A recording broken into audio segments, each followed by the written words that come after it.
lelo pe ko senga bana na pardon pe ba ko retirer pe plainte asili bango pe pardon ko changer na l'autre côté. Et c'est de quoi qu'on l'a accusé? C'est de viol, non? Mais et qui peut causer la jalousie qui monte mamabé? Monte mamabé, c'est pas travailler pas na yo ba kosala lo monte mamabé pona nini. Même na bato ba banda e pa na yo kala kala bango pe ba kosala lo ka monte mamabé to tika ko. Tozo lingande mutu a changé. Mais bino bozo linga mutu a changé te a continuer na mabe. Bino bolingi a Jésus poussa na papa, a Jésus poussa na. Aza papa na biso ceux qui m'a baissé ali toloba parce que yé moko sika zala zo ka yebi ka sala ki m'a baissé lelo intérêt na yo ekozala nini so moni penake ba clouer Kofi à côté prison ou esengo na yo ekozala nini soki les ndenge azozonga boye na mois de décembre si je m'abuse pas décembre hein Bobet oui, na décembre donc à kozonga pona verdict kezala yasuka et kozala nini réaction no bon intérêt na ngai réaction na ngai na ozala na sengote na ozala pe na mawate parce que ezali kambu na ngai te ezali kambu na ngai te mais lobité parce que na kozala na sengote to na kozala na mawate ke nazondima mabe oyo mutu asali. C'est ça. Alors que c'est pas ça. Toi qui n'a pas séduit, il y a des 14 ans qui ont séduit Moutou. Attaque tu balobi que bazaba ndumba yango. Mayele wana po kende ko zwa yango tia ko séduire Moutou. Arrête otikako. Totikako batu mususu bayana ki danser oh le baloba keto. Ba mususu ba uta soki ba shege oh bazala ba shege bazaba shege. Mais zape na bana mususu oh bayana musique ba ya bana ndaku. Relation na yo Anya Star avec Maman Chalamwana ezalakani ndeko mobali mususu alobaki na poto kuna ke est-ce que ye penza ko violer mutu est-ce que ko violer alobi kutu moi c'était est-ce que ko violer ba danser c'est comme si tu vois déjà la façon même ça c'est son petit frère a traité na moi si oh ya botaka ba abotaka bino azo traité parce que aza danseuse azo traité des choses, azo traité le col loko pamba. Que yo zali mwana mabe okota ki bombanda na oyo azalaki mama na yo mama Chalamwana. Natikala jamais ko proposer mutu akende ko funda leader moko puis na likambu nini pendant que moi-même j'ai de très bonnes relations na ba leader wana. Siko yebi sanga likanisi nini o ngala ko zwa po kende ko funda ba leader. Nga ba violent ngaité. Moi, je suis respecté par ces leaders. Ils ont respect au salake. Ngaïna papa chéri tozala bien. Ton ngaïna ya Noël tozala bien. Ton na ba papa on bana batunyo surtout wana. Ba considérer nga ba respecter nga parce que nga moko nazo mi considérer, nga moko nazo mi respecter oui. Na longo na étape wana. Nazala jamais na problème na bango. Na tikala jamais kozala violer. Na tikala jamais kozala abuser na musicien moko to na leader moko. Et yela ngaite. Siko yebisa ngai. Boni nga na ko bengisa bino ba danseuse. Oyo to kabwana kala kala. Oyo na musique. To tikala kozala ki camarade. Oh, na musique to yebi ke ngai penza toza ba collègue mais to kozala ka jamais ke place moko toza na ba limite parce que on se connaît très bien papa te ko sangisa ba danseuse ze loko mususu ngala sangisa ba danseuse te serre moko azala na Londres Brigitte Tang azala raza coach. Vous êtes sur Top Media TV. Voilà, mbote na balanignon sur Top Media Télévision. Boye imala mon émission na bino to kundu la vérité, je pense vous avez compris déjà na attaque nanga nani auto yambi. Donc Anya Star bena ndenge à la kakibiso alobiete à kolandisa ba émission une façon ya ko répondre na ba préoccupation na ba question na bino. Anya Star azo continuer toujours koleka awa pona kopé sa bino makambo ya solo, mais aujourd'hui Anya Star alobiete à kozala plus koleka o bino boutaki kolanda e vu l'actualité, vu nécessité oyo ezali pona Anya Star. Voilà pourquoi nous sommes allés encore une fois Kolukaye, donc pour Lukamoye Asoulana Bisso. Avant de commencer cette émission, je dirais un grand merci à toi, Coco Dema. Merci beaucoup pour la réalisation de cette émission. Un grand merci aussi à Maman Zozo, la femme de papa Noé Mavakala Nzinga, ma mère à moi, mère à triplé. Un grand merci à Maman Deborah Lubanda, qui l'a ma mère à Calgary, c'est-à-dire Toba Kiselaye, Maman Surprise. Un grand merci à Vison Le Kandi, ma biala Anselme. Vison Le Kandi. mopanzi il y a Élysée Boati, c'est-à-dire naïe ça que Mikolo comme pièce contre pièce. Voilà. Mandika ni MKala patron depuis Montréal, Peginzita Takanana la carte qui gagne, Yé Azali Awana Kishasa, c'est-à-dire une femme pas comme les autres. Elle s'appelle Miv Kilolo, une grande dame parmi Bassi Yaminen et Yamboko. Miv Kilolo, merci beaucoup. Et pourquoi pas une minute de silence à celle qu'on appelle Blandine Tata là, depuis les États-Unis d'Amérique. Merci mon confrère qui est là, Nalinga Mingi, mais le nom des fois donc ezalanga moi difficile donc Eric, vraiment merci beaucoup parce que yo prétendra toujours de mots et puis de belles phrases. Hein? Donc voilà, merci beaucoup pour notre assistance, Nayo, l'intelligence. Na Onyo Sozanango. Bobette Imboyo, je peux jamais t'oublier. Alors, ben voilà, mais Bobette n'a rien. Voilà, donc c'est comme ça. Bisoto Banda émission na Bisso. Coco Demaso, tout le langage, mon mais quoi font les Bisso. Que les gens comprennent, je suis avec celle qu'on appelle Anya Star. Anya Star Mbote. Mbote. Ça va? Oui, ça va bien. Aussi, les King. T'es là aussi, ah, il y a encore aussi le thé. Il y a sa famille. Bonne bébé Nabiso. On viendra bien, voilà bien. Après classe, on a tiqué, on a ça tout. Le business aussi, ça évolue parce oui, que... ça va. Donc on se bat. Ma retombe pire que ça na kimi na moi na pire donc. Liwa. Voilà, Anya lelo okoluka toloba tomeko solana no bosolo vérité to kunolanda modonge tikalaki bo mesana na Anya parce que mikolo ekobandoza la boye. Livre to commis déjà na niveau nini ezoko kende ndengeni parce que l'autre fois tu nous avais dit que tomeka ko garder mon silence ezali na moi biloko moko ozoko sala to commis na niveau nini déjà na livre. Bon livre to commis déjà na suka.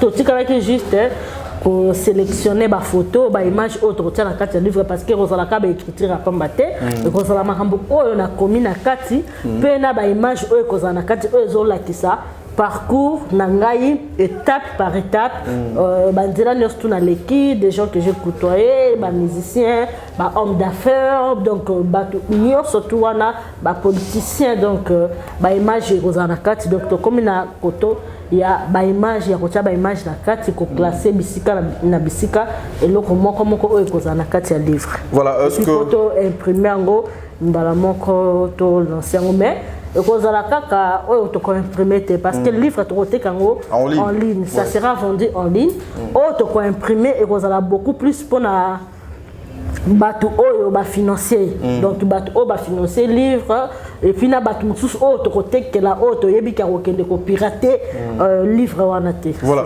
dans ton livre tu as essayé un peu de parler justement parcours nayo par rapport il y a ba orchestre leki ou bien tu as parlé aussi na ba musicien misusu et ba réalité oza na monde na bino il y a ba danser. Bon na livre wana le secret d'une vie il y aura déjà comme le secret d'une vie le secret d'une vie je parlais de mes secrets na parcours nangai ou peut-être mususu na loba na émission te ou pe na ko loba na émission te mais na tia na kati ya livre pour na ko sunga pe bandeko basi o bisika bazali o pe badiba ya na monde ya musique même na ba o baza toujours na monde ya musique pour na ko aider bango moi muke à part wana et puis na solo li pe ba kamususu ba peut-être ba mission mususu pe bazali on a bina pa na bango te mais to kutana to vanda to mira to lia pe sika moko ba leader mususu pe bazali oyo to tambola pe tam mususu na bango tam mususu a obenga o ane ya ka ko tikanga esika boy mais aza leader mais na bina pa na yete mais to tambola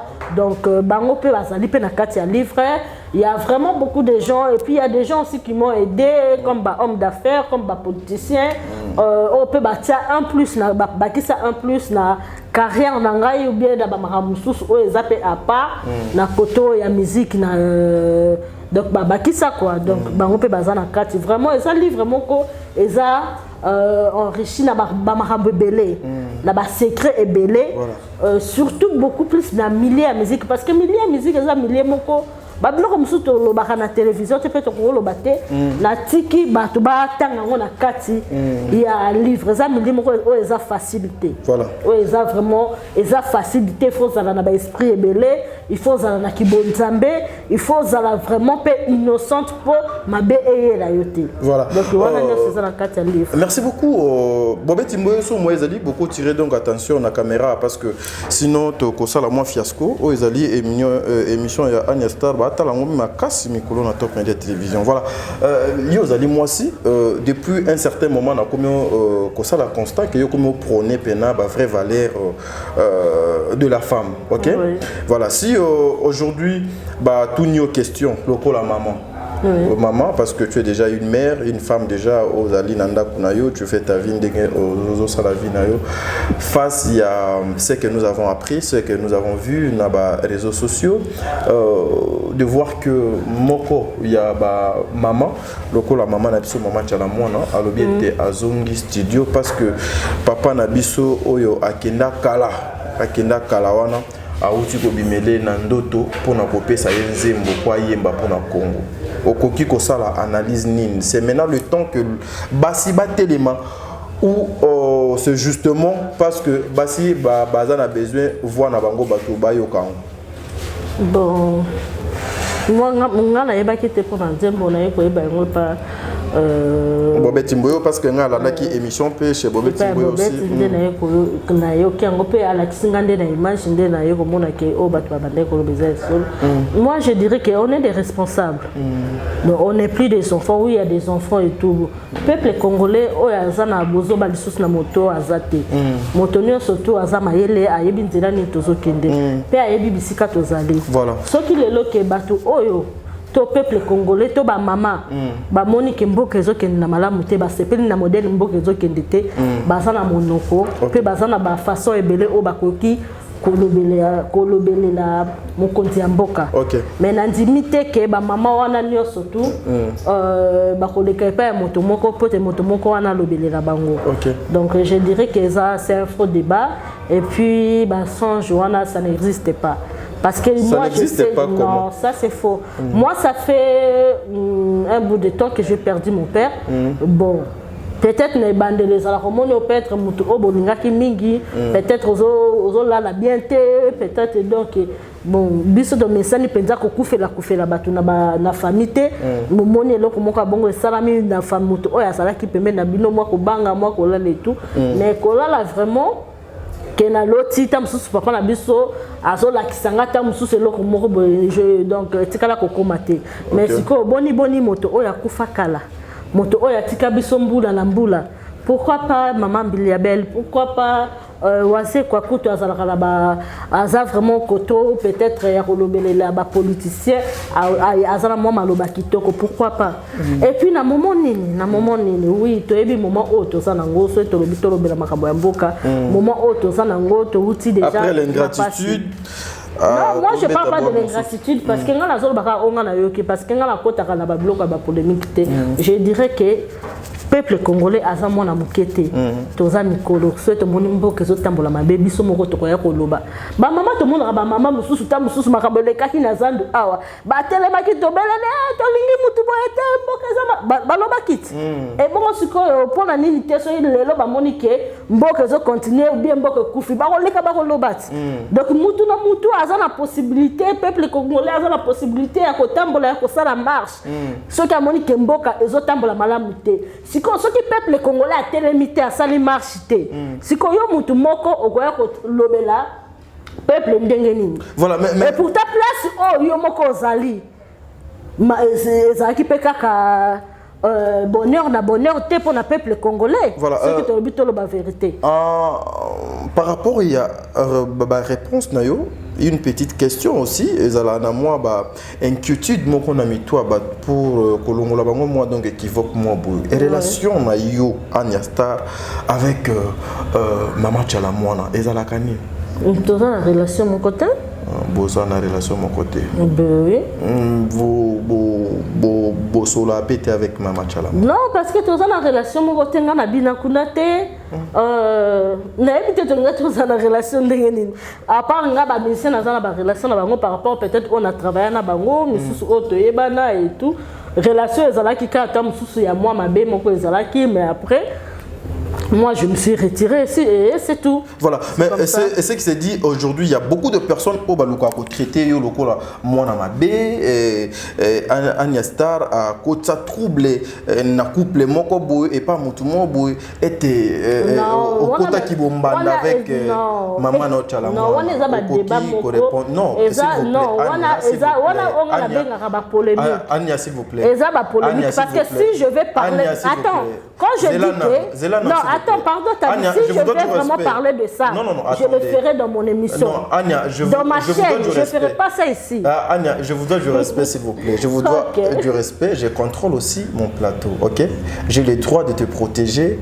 Alors, laisse-moi poser mes questions. Non, je te laisse. Parce que, sous couverture, tu peux continuer. Merci beaucoup. Moi, ici, cette question, n'a tout par rapport à tout ce qui s'est dit que Yozali Mwana Mabe au Kota Kibombanda.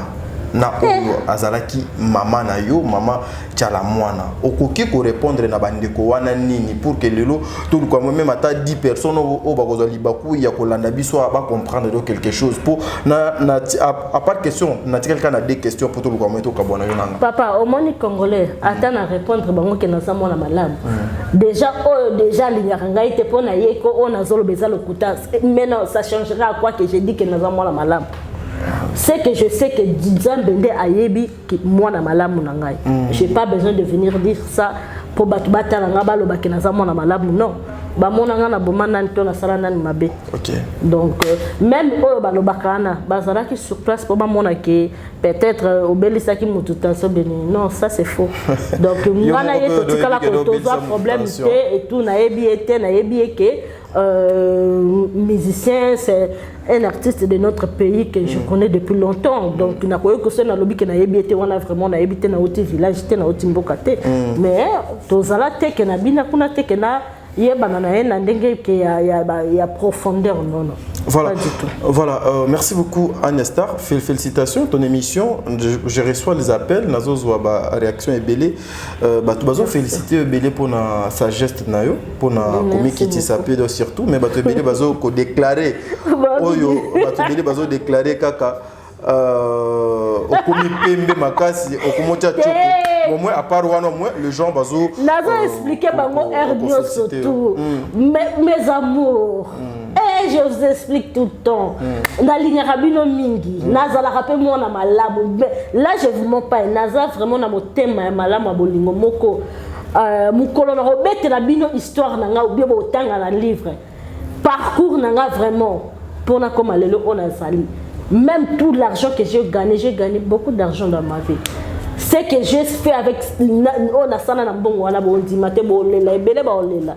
Nazala mona malamu bolanda couleur oté eza caméra eza ba lumière toté eza pe ba climatiseur mafuta est bien moi ma cari moi j'ai douche et tout so na kala nazala mona muketa musuna bando sukola na savon monganga siko lelo na komiko sukola na petit marseillais yebisanga est-ce que tu as la couleur moko ya savon monganga na petit marseillais na mafuta savon siko to mususu lelo nazo pakola makari vraiment atayo moko OK peut-être mususu moi voyage mboko balili ozola la tongo bututi tongo na climatiseur na malili obimi libana malili na bimaka peta mususu na bimaka rare.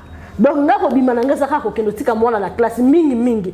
Après, nous avons la classe, nous avons la course, tout. C'est comme moi, ils auront moi, na passe.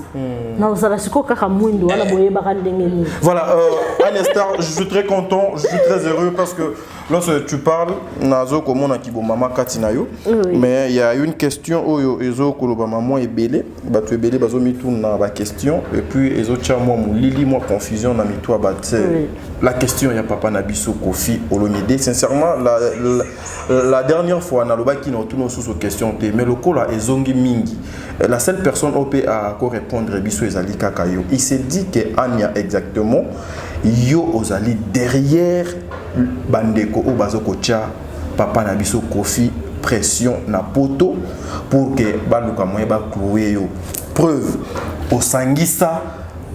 Bande kono ya ba danseuse pour na koluka moyen ba danseuse mususu ba funda ba président wana ba ba président oyo ba bimana bango na volonté na bango te à partir à kin a pona luka moyen et soutenir dossier na bino apoto parce que ndeko na yo azana kati ya dossier wana. Est-ce que Ania Lilo okoki ko se décharger au longwana na fardeau au bazo ko chayo na mutu parce que ça je te dis je suis devant la caméra tozo ya ba appel il y a certaines personnes bazo courage ya ko solana yo boete mais moi je te parle parce que tozo zo ba appel tozo yo ka batu ndenge nini bazo ko tuna biso ba question te ce ba appel ngo faut l'accent tant ce ko za ka mutu tant ce bato on a fait 42 minutes s'il vous plaît pour moi na oyeba mutu te moi numéro za ka donc affiché mutu nyonso azo benga na ndenge alingi voilà lelo okoki ko répondre bande ko nini okoki ko expliquer bango nini pe osangisa ka ba danseuse nyonso pona musala nini pe pona idée nini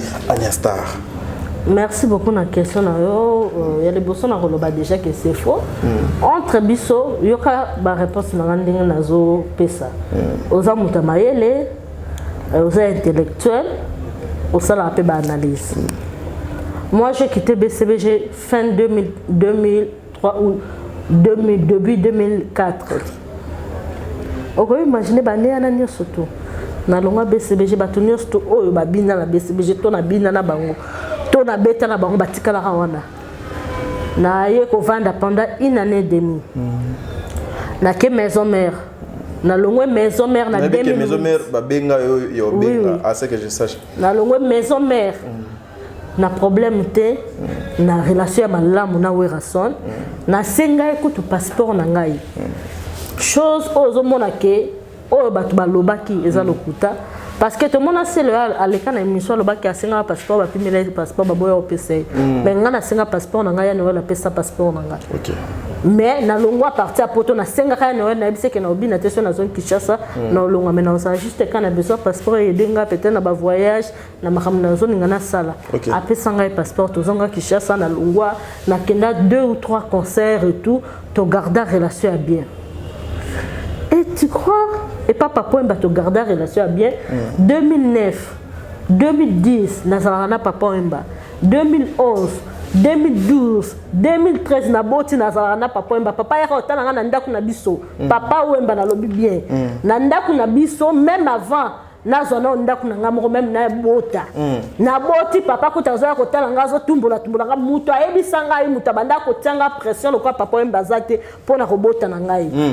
Abando bisanga star baninga ni sto ba boti mais yo ninko bota te faut bota ai jezo pusana il faut bota ce que ça na mona na moko atami balé ezala kamalamu mingi il faut bota libale koya kaka muto atanga pression ko bota lokwa papa Mbazate voilà tozala bien 2014 tozala bien mbula na mbula pendant tout ce temps na banda ko tamsusu maison na banda ko kende sute tout papa na longwa na milia musique complètement na longwa atana solo ya pamba atana ko kende na lingaka te papa to bando kuta tam na ba restaurant na ba papa bozi ba jina wajina pardon ozo continuer bobeto okochi la biso retour hein poto to monaka pour une façon ba papa jina wajina ba Marie Laure et tout to vendre tam na restaurant tozo mela tozo lia donc tozo vivre penzako en famille voilà en tout ça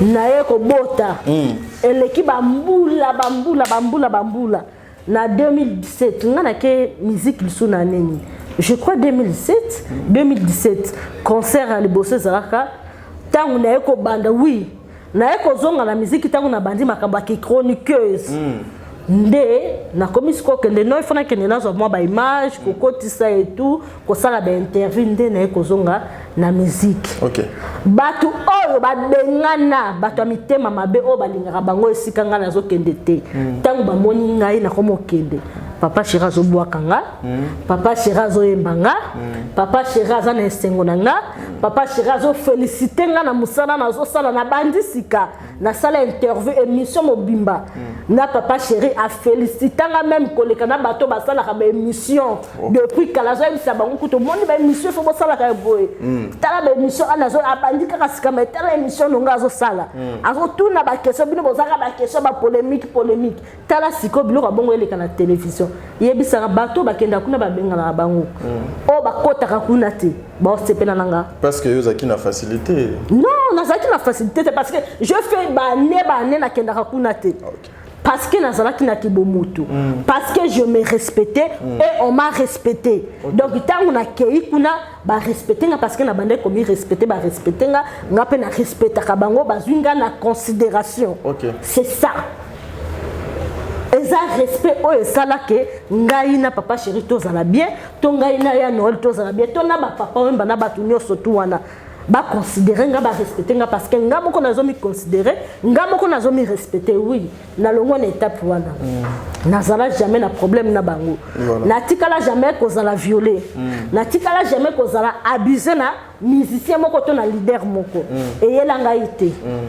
siko yebisa ngai boni nga na kobengisa bino ba danseuse oyo to kabwana kala oyo na musique to tikala kozala ki camarade te oyo na musique to yebi ke ngai penza toza ba collègue mais to kozala ka jamais ke place moko tolia komela toza na ba limite parce que on se connaît très bien papa to mikosa te oyebi ke oyo penza ndenge tozo solo la boye na yebi nini na koyi koloba na nini na koyi koloba te voilà tina koma na niveau ya kobengisa bino na yebisa bino bokende kofunda ba patron na bino ngai moko nanu bafuna fundi te po basala ngai eloko te siko ndenge nini na kobengisa bino bokende kofunda bango est-ce que wana mutu tango azoloba makambo wana aza penza mutu aza na mayele na mutu mais yo osangisaka ba danseuse na siko yo ka ngai kosangisa ba danseuse na te kosangisa ba danseuse eza eloko mosusu nga nasangisa ba danseuse te sere moko azalaka na Londres Brigitte Tang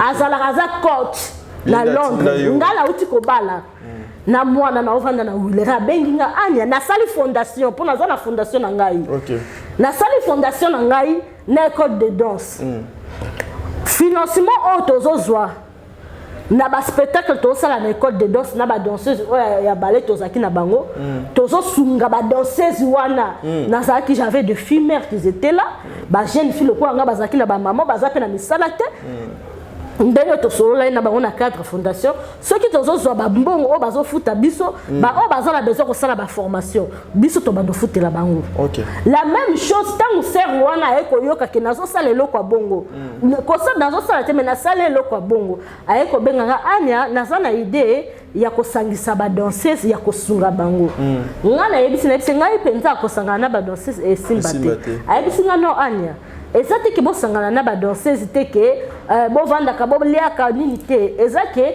ngai a naza na fondation ba financer ngai mais na lingi na luka place moko bo na financer pour na sunga batu mais na moni ke na sunga ba danseuse misusu baza kuna bazo souffrir bazo bandenga ko s'en sortir te et tout na ko sunga bango peut-être o yaza na projet na ye o yaza na posa ya kozonga classe nga na ko financer mais nga na ko bandoza la juste kaka na besoin ya ba récit parce que ba récit wana zo permettre nga place nga na zo financement na la kisaka ba mona vraiment que fimbo bazo pesanga na zo sungelango batu ezali sûr voilà na c'est OK problème exact nga c'est be pona lino luki batu musute parce que na kati ba fi wana nyoso to zaki dana ba fi mususu o ayebaki ba solo la avant habité na yebi mutu boy to solo la bien et tout na tindela ke kutu ba mbongo na yebi pe mutu boy mais ce qui na poni yo parce que na moni yo oza mayele puis oza mature et tout oza na donc oza na ba raisonnement ya bien oza na ba raisonnement ya bien yango na moni que ceux qui yo encadré bango to encadré eloko na ngai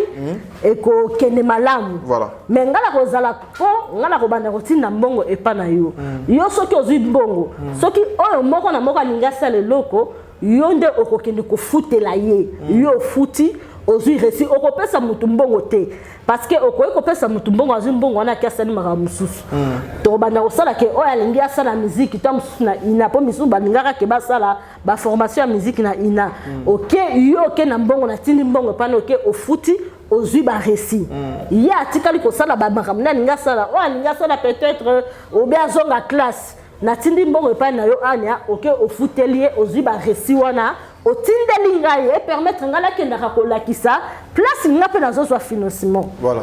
Mais nazotindela yo mbongo ekoki kosala combien benga mutuboye ngabi mutuboye nazo na numéro na été abi non pas de problème nga moko na ko benga bango et puis nazotindela numéro na bango beaucoup ta desika moko bovanda oyebisa bango idée na ngai ndenge ezali. Nakati ya parce que zaki lokole loko na yeme nga nazo aider kaka. Voilà. Atiaki que non bango mutu ba robanda ko travailler peut-être oya ko la secrétaire ko la danseuse tamsu na caissier ko la danseuse. Donc après ça qui peut dire loko na valeur. OK. Et ça qui peut vraiment projet moko ya bien que lobby pe maman Olive ko yamba biso parce que to ça batu. To ça bandumba te parce que to bina ki lelo to comme le quoi bandumba to comme le quoi biloko pamba non. C'est pas ça. Ndenge ba mona bino bo na valeur te na. C'est ça.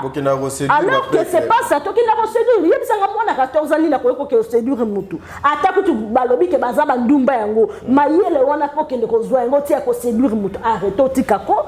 Totikako batu mususu bayana ki danser oh le baloba kaketo. Ba mususu ba uta soki ba shege oh bazala ba shege. Mais zape na bana mususu oh bayana musique ba ya bana ndaku.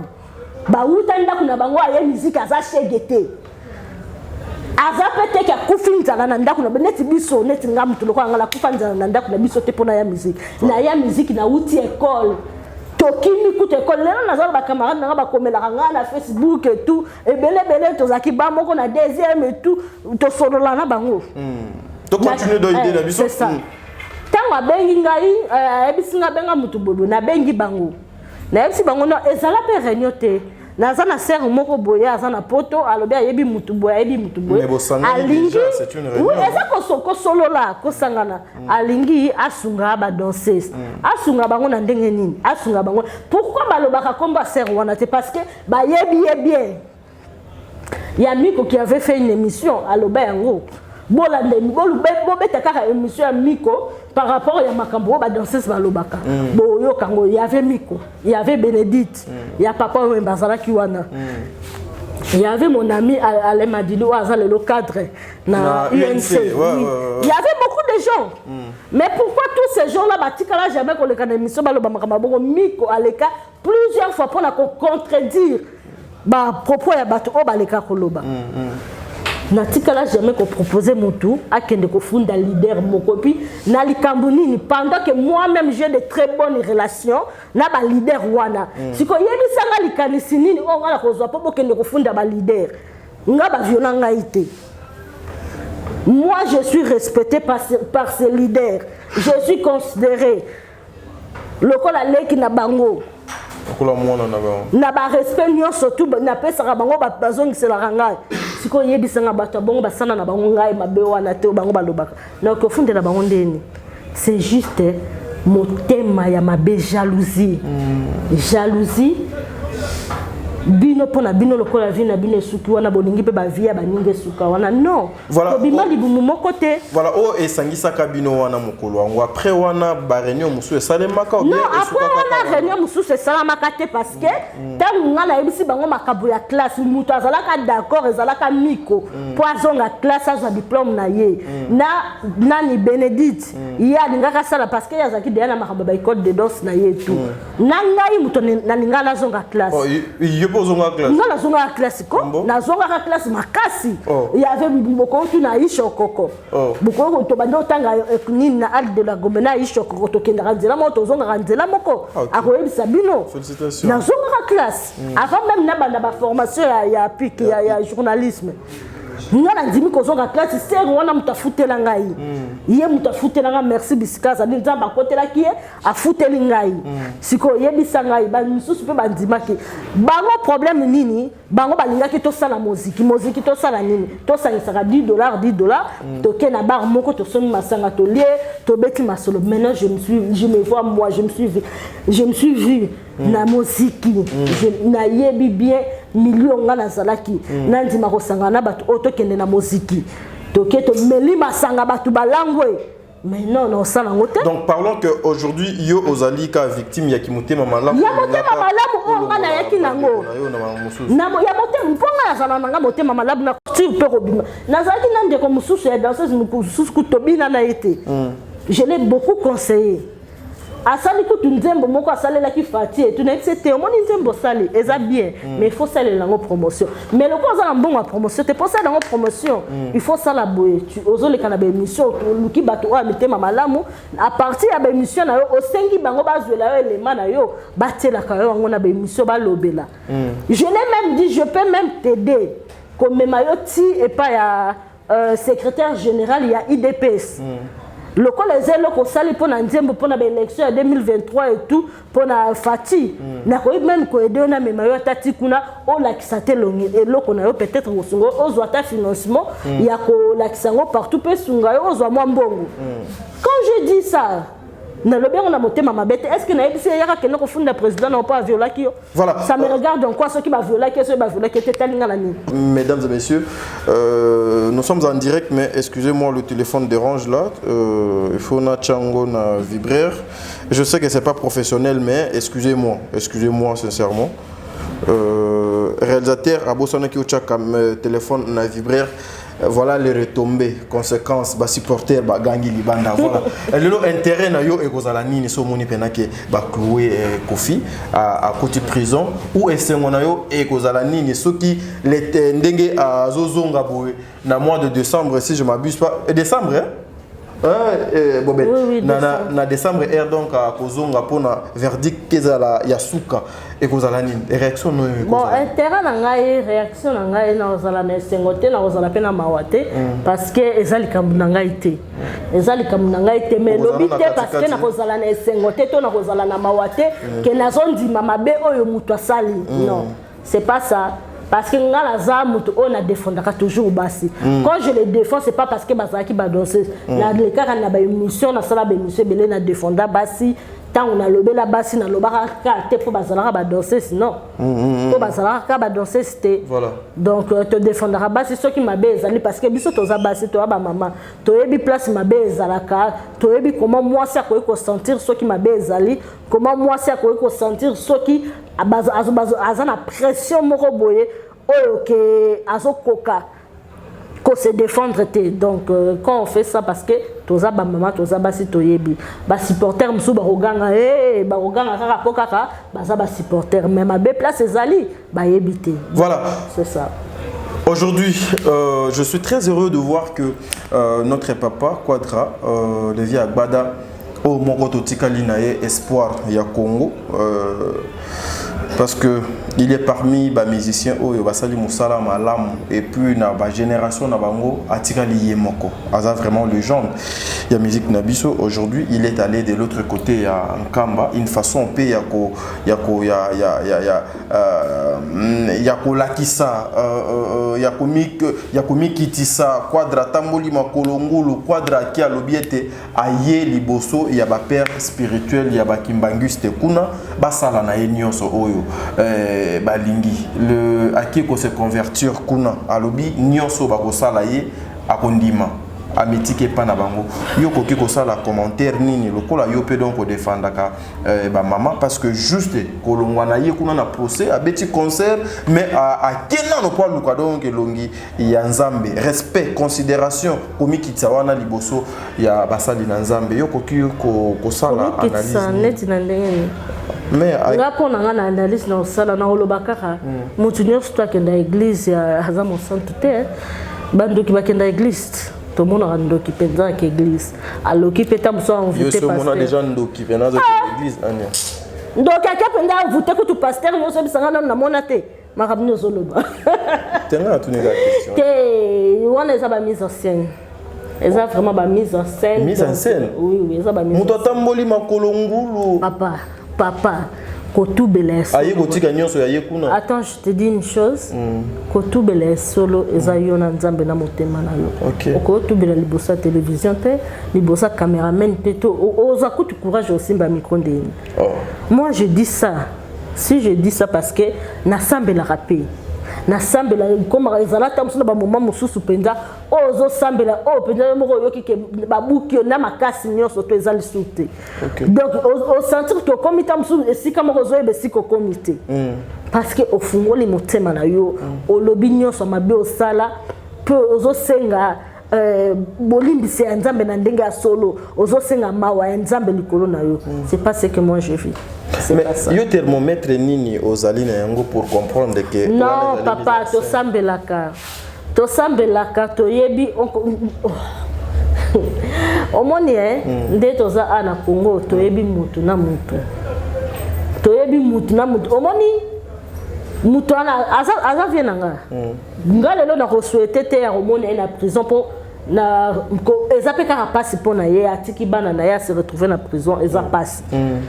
Mais elobi te ke parce que eza pasi ya komona ye na kati ya prison to na kosepela komona ye na prison te ke mutu soki aza mabe tobetela ye maboko to asali mabe tobetela ye maboko. Mabe na ye eza na nini pe sur quel point? Papa mutu soki aza mabe il faut pas tobomba mabe ya mutu. Maman que mabe na ye ezali na niveau. Tokoki kobomba mabe ya mutu mais il faut ko conseiller mutu ke moni ke mabe wana osala ki eza mabe ko sala lisusu. Dis-moi Ania, tout ça l'émission maman. Oui. Tout ce qu'on appelle la est-ce que moi je dis ça par rapport parce que dans l'anda émission il y a fille et belé et j'ai vu aussi beaucoup de choses. Il y a même pas 4 jours na yeko mona vidéo moko ça m'avait vraiment choqué.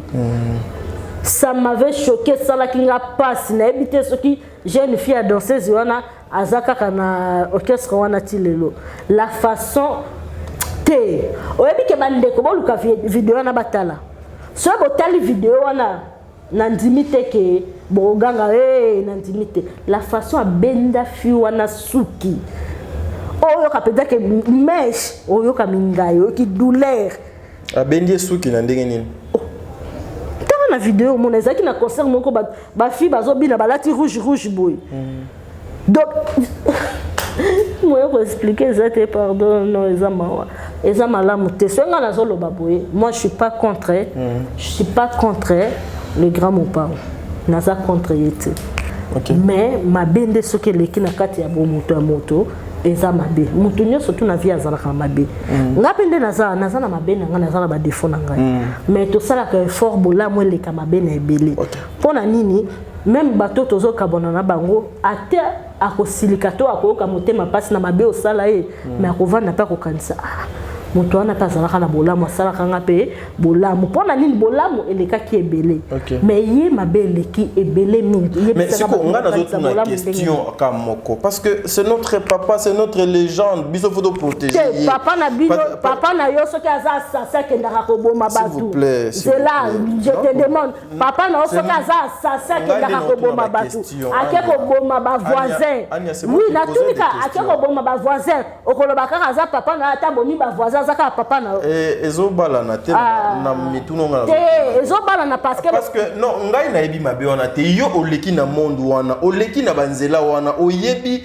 ndenge nini ba traitaka bino lorsque tu dis que ba mabe eleki on a accusé de quoi tant yo zo beta lisolo ke olibaka ngai à côté prison c'est pourquoi parce que on l'a accusé de quelque chose et c'est de quoi qu'on l'a accusé c'est de viol non mais ekoki pe kozala ke jalousie ki motema mabe motema mabe ba travailler pas na yo ba kosala lo motema mabe pona nini même na bato ba banda pas na yo kala bango pe ba kosala lo ka motema mabe to tika ko tozo linga nde mutu a changer mais bino bozo linga mutu a changer te a continuer na mabe bino bolingi Jésus poussa na papa Jésus poussa na aza papa na biso soki mabe ezali toloba parce que ye moko sika azali azoka yebi ki asalaki mabe na changer lelo pa kosenga bana na pardon pe bakoyi ko retirer pe plainte asili bango pe pardon ko changer na eloko te parce que mutu nyonso tout soki asali mabe atozo beta munoko na miso batu ba mona neto salaki mabe te mais conscience no ekolobela yo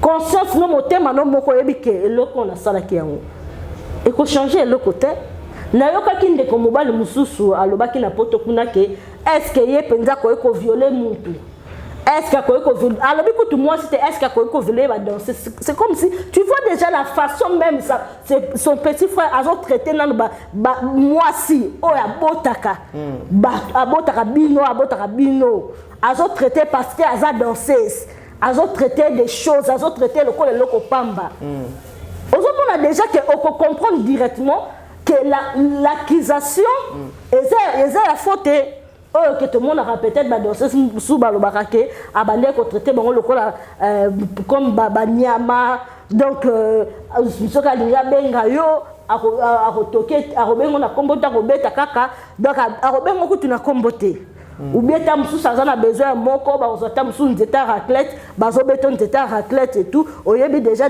soki etouche déjà ke il faut leka tu vois soki olingo comprendre moto ya bato botala kaka émission wana na ndeko na biso émission oyo ezalaka na chaîne nini Congo mokili non eza nango mabe te non parce que eza eloko tozobomba te eza eloko mpe tokokotela yango prison te mpo tofingi mutu te ania nga nazolinga tuna question obangaka te ke lelo na babiloko parce que nayokaki déjà et pas Yves kuna babilo mususu do bwakaki et pas nanga po lekaki et pas bobette pe oleki lisusu so 3 so 4 fois. Aujourd'hui tu n'as pas peur que lobby inviter yo peut-être pour aller et répondre parce que na fingi nani devant la justice na fingi mutu babenga mutu na justice to fingi mutu soko koseli mutu makambu nde ba bengo na justice makambu ya vidéo na lobby ba bendaki dans ces sous qui vraiment ça la nga nzoto malile ça na internet lokola yo posa moi so yebi ndenge ni suke ça la passe na yebi ndenge ça na internet na za na imagine na relaxa ka juge na lobby makamba lokutete na lobby ka ba mona nde suke benda na siko yebi sanga na fingi nani voilà na fingi mutu te ça na lobby makambu ya accusation ba dans ces tozo mona ngo tozo tanga ngukuna combattre batiango ba image batiango et tout eza kuna na internet. Est-ce que de toi aussi poto lukamwe pena to kabwana ozalaka na problème mo pena avec un président moko ya orchestre Congo keno Hermo la so talier wana kanda je crois pas mais ce que ezala ba yeba on a 4 livres moi règlement de compte pe ezalaka te ba yeba on a 4 au moins na livre wana na kose le côté bokozwa bandika penza o ezana 4 ba vérité ba secret o musu boyo kati attends relation na yo na Madilu système ezalani na Madilu système ata yo mugo Madilu système o musicien o wana musicien o papa on a kufa relation na ndenge nini tena tuni relation na bino ba ezani mutu moto nga komila nga tuninga tuna ye relation na bango relation te bakoko te tuna ko te kambwana te Madilu système c'est le père de mon ami vraiment donc ya makasi Alain Madilu OK donc aza oncle na ye yende Alain Madilu nde master na ngai OK voilà donc mère et Alain Madilu o aza leka Madilu nde maman na biso et tout voilà mais na papa Madilu atika biso donc relation atakutu ya kosolo la pambe zalate voilà poto lukama to kabona qu'est-ce que les gens peuvent retenir par rapport à passage dans lelo na osenga na Jonathan Mukadi meko seré pena anya apesa moi message et pas bandeko bazolanda et beaucoup plus il y a crucifié sacrifié aujourd'hui bazolo ba yeka mutazo chaka makala wana na makambo abato na chaka makala na makambo na la vérité ba dernier mot pour que tout le kamwe to kabwana yonanga mukolo lelo merci na bande konosi bozaki belaire pour la biso vraiment bo bongisaka ka moi bambongo na bino pona kosunga biso pe parce que bambongo o bino bokopesa na e kosunga bandeko na biso ya este e kosunga bandeko na biso ya babeni kuna et kosunga vraiment bango makasi bosomba livre wana et kozala en ligne donc bokoso ba vérité et belé na kati ba vérité ya milieu ya musique ndenge tambolaka o pe akolanda ngo akoyeba est-ce que akolinga un jour mwana na yazala danseuse to akolinga un jour te mwana na yazala danseuse boyeba ngo na kati ya livre wana boko comprendre vraiment ba vraie réalité ya milieu musical ndenge ezalaka. Merci na bana poto nyonso bozaki belaire kolanda biso bo s'abonner na Ndika 243 TV na lingi bino mingi na kopesa